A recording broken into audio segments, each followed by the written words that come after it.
বিচার বিভাগের সাথে সরকারের বিরোধ এখন প্রকাশ্য। সরকারের হস্তক্ষেপে বিচার বিভাগ স্বাধীনভাবে কাজ করতে পারছে না। জিয়া অরফানেজ ট্রাস্ট দুর্নীতি মামলায় আত্মপক্ষ সমর্থনে রাখা বক্তব্যে এসব কথা বলেছেন বিএনপি চেয়ারপারসন খালেদা জিয়া।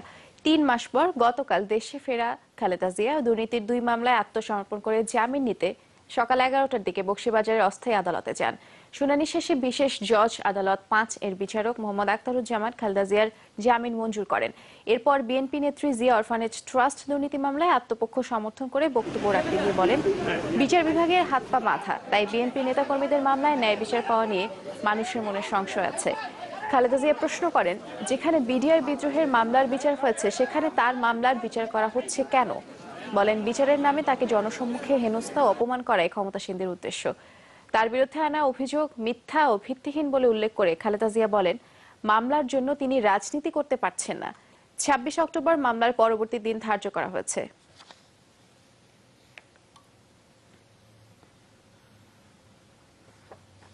এরকম তো 26 অক্টোবর পর্যন্ত মুলতবি করা হয়েছে। আইনজীবীরা কি বলছেন?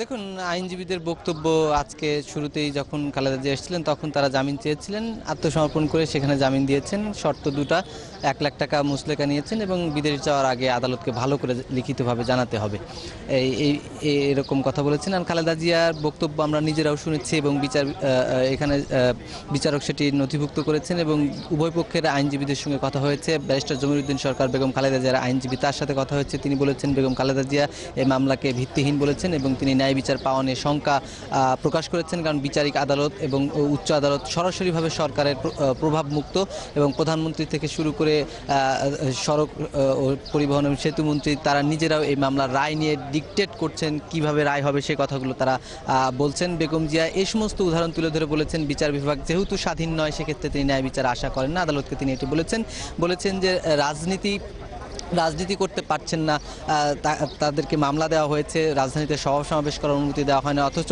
রাস্তা আটকে সরকারি দলের লোকজন জনদুর্ভোগ তৈরি করে শোডাউন করছে। গত 10 জানুয়ারির রাজধানীর সোহরাওয়ার্দী উদ্যানের সমাবেশের উদাহরণ তুলে ধরে বেগম খালেদা জিয়া বলেছেন, সার্বিকভাবে বলতে গেলে এই মামলা আত্মপক্ষ সমর্থনে বিচারক এতটুকুই শুনতে চেয়েছেন যে সাক্ষ্য প্রমাণ আপনার বিরুদ্ধে যে অভিযোগ এসছে সেখানে আপনি কি মনে করেন। বেগম জিয়া বলেছেন যে তিনি নির্দোষ দাবি করেন এবং এটিকে মিথ্যা মামলা হিসেবেও তিনি বলেছেন।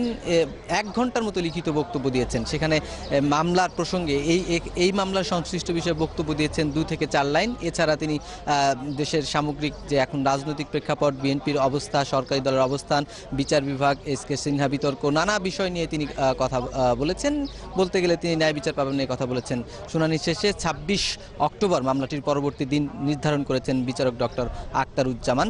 আর খালেদা জিয়া সকালে এসে জামিন চেয়েছিলেন এবং আত্মসমর্পণ করেছিলেন তিনি। নুনবী, ধন্যবাদ আপনাকে আমাদের সাথে যোগ দেওয়ার জন্য। রোহিঙ্গাদের হত্যা নির্যাতনের জন্য মিয়ানমার সেনাবাহিনীকেই দায়ী করলেন মার্কিন পররাষ্ট্রমন্ত্রী রেক্স টিলারসন। তাদেরকে জবাবদিহিতার আওতায় আনার আহ্বান জানিয়েছেন তিনি। এদিকে রোহিঙ্গা সংকট সমাধানে ট্রাম্প প্রশাসনকে আরও কার্যকর ভূমিকা নিতে আহ্বান জানিয়েছে মার্কিন প্রতিনিধি পরিষদের অন্তত 40 জন সদস্য। এদিকে রোহিঙ্গাদের উপর সেনা নিপীড়নকে গণহত্যা হিসেবে চিহ্নিত করার আহ্বান জানালো জাতিসংঘের মানবাধিকার বিষয়ক হাইকমিশন OHCHR। প্রাণ বাঁচাতে রাখাইন থেকে সীমান্ত পাড়ি দিয়ে প্রতিদিনই বাংলাদেশে প্রবেশ করছে হাজারো রোহিঙ্গা। রাখাইনে সহিংসতা শুরুর প্রায় 2 মাস হতে চললেও কমেনি নির্যাতন নিপীড়ন। মানবাধিকার সংস্থাগুলোর হিসেবে উত্তর রাখাইনে পুরোপুরি ধ্বংস করা হয়েছে প্রায় 288টি গ্রাম। নির্বিচার হত্যার শিকার হয়েছে রোহিঙ্গারা। রোহিঙ্গাদের ওপর সেনা নিপীড়নকে এবার গণহত্যা হিসেবে চিহ্নিত করার দাবি জানালো জাতিসংঘের মানবাধিকার বিষয়ক হাইকমিশন OHCHR। সংস্থার এশীয় প্রশান্ত মহাসাগরীয় অঞ্চলের প্রধান জয়তী সাংখেরা বলেন, মানবতা বিরোধী অপরাধের সব ধরনের আলামতই মিলেছে রাখাইনে।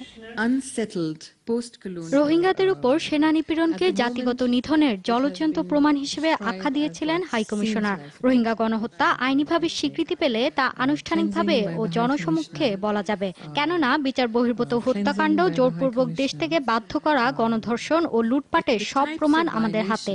এমনকি সুচি প্রশাসন যে কৌশলে রোহিঙ্গাদের সরাচ্ছে তাও স্পষ্ট।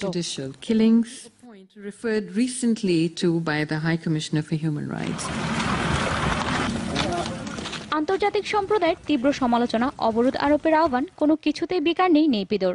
এবার গণহত্যার জন্য মিয়ানমারের সেনাবাহিনীকে দায়ী করলেন মার্কিন পররাষ্ট্রমন্ত্রী Rex Tillerson. Well, we're extraordinarily concerned by what's happening. Rakhine পরিস্থিতি নিয়ে উদ্বিগ্ন আমরা। সহিংসতার জন্য দেশটির সেনাবাহিনী দায়ী। এ পরিস্থিতিতে চুপ থাকার উপায় নেই। সংঘাত বন্ধ করতে আহ্বান জানানো হচ্ছে সেনাবাহিনীকে। সেই সাথে মানবাধিকার কর্মীদের প্রবেশাধিকার দিতে হবে। প্রকৃতপক্ষে কি ঘটছে তা জানার জন্য দেশটির সেনাবাহিনীকে ঠিক করতে হবে ভবিষ্যতে বিশ্ব সম্প্রদায়ের সাথে কি ধরনের সম্পর্ক চায় তারা। What's most important to us. এদিকে সহিংসতা থামাতে মিয়ানমারের সেনাবাহিনীর উপর চাপ বাড়ানোর আহ্বান জানিয়ে পররাষ্ট্র দপ্তরকে চিঠি দিয়েছে মার্কিন প্রতিনিধি পরিষদের 40 জন সদস্য। সহিংসতা বন্ধে কার্যকর পদক্ষেপ নেওয়ার আহ্বান জানায় তারা। মাগরিবের সময় হয়েছে, তাই নামাজের প্রস্তুতিতে ব্যস্ত ধর্মপ্রাণ রোহিঙ্গারা। যত অভিযোগ আকুতি সবই তো সৃষ্টিকর্তার কাছে। ক্রমে অন্ধকার নামে ঝুপড়িগুলোতে, নীরবতায় ঢাকা পড়ে রোহিঙ্গা ক্যাম্পের জীবন। আকাশে তখন উকি দেয় চাঁদ।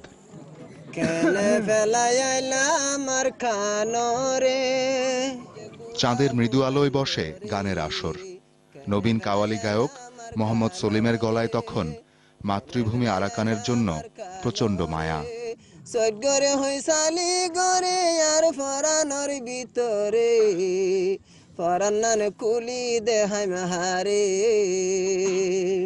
ততক্ষণে সুরে সুরে রোহিঙ্গাদের উপর নির্যাতনের ইতিহাস বলতে শুরু করেছেন আরাকানের অন্যতম জনপ্রিয় কাওয়ালি গায়ক নূর হোসেন। প্রজন্মের পর প্রজন্ম কিভাবে নিগৃহীত হয়েছে তার পুরোটাই ফুটে ওঠে গানের কথায়। 1982 কানুন বানাইলো রোহিঙ্গা নাম বোঝাই দিয়া বাঙালি লেখিলো। নূর হোসেনের আবেগী গানে ডুকরে ওঠে দেশ ছাড়া মানুষগুলোর মন। নিদারুণ কষ্টে ভিজে ওঠে চোখ। আর কারসারে বাংলাদেশ তাইলাম কি আল্লাহ দুঃখের কথা হইন ভারে সগর ভানিলাই বায়ান সগর ভানিলাই বায়ান সগর ভানিলাই। এই গায়কদেরই একসময় ঐশ্বর্য ছিল, কিন্তু গণহত্যায় আজ এরাও অন্য সবার মতো সর্বহারা। তারা জানায় অন্য সবকিছুর মতোই মিয়ানমার সরকার রোহিঙ্গাদের সংস্কৃতিকেও বিকশিত হতে দেয়নি।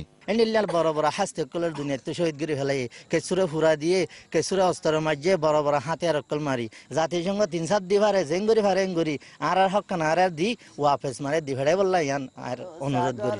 প্রাণ বাঁচাতে বাংলাদেশে আশ্রয় নিলেও গানে গানে ঠিকই আরাকানের প্রতি ঝরে পড়ে অকুণ্ঠ আবেগ।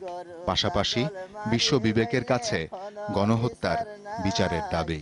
রোহিঙ্গার বিচারগিনী সরকার তুন চাই আর জাতিসংঘ চাই আর জাতিসংঘ তুন চাই।